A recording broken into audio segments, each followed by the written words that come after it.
Les pourparlers de paix à Genève pour résoudre la crise au Soudan débuté le 14 août 2024 sous l'égide des États-Unis, de l'Arabie Saoudite et de la Suisse ont été suspendus ce week-end et reprendront ce lundi. En attendant, des efforts se poursuivent pour convaincre l'armée soudanaise de rejoindre les discussions qui se dérouleront en présence des forces de soutien rapides. Comme vous le dites si bien, la veille, le gouvernement soudanais a déclaré qu'il enverrait une délégation au Caire afin de mener de nouvelles discussions ce lundi avec les médiateurs américains et égyptiens. Selon le communiqué du Conseil souverain, la décision de se rendre au Caire a été prise à la suite de contacts avec l'envoyé spécial américain au Soudan et à la demande du gouvernement égyptien. Lors de ces contacts, les discussions se sont concentrées sur l'application de l'accord de Jeddah. Le Conseil souverain a présenté sa vision,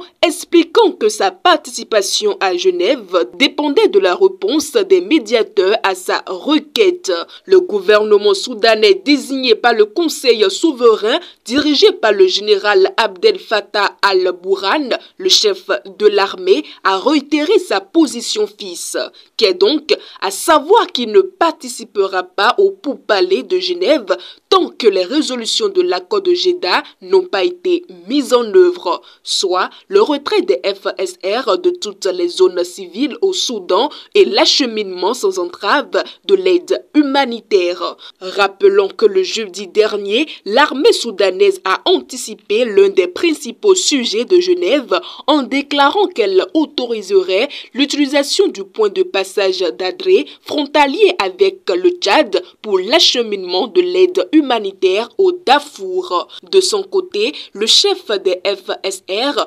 Mohamed Hamdan Dogolo Emeti, a menacé d'user, je cite, d'autres choix que nous pourrons exécuter quand cela deviendra nécessaire, fin de citation, a-t-il indiqué sur le réseau IS sans plus de précision.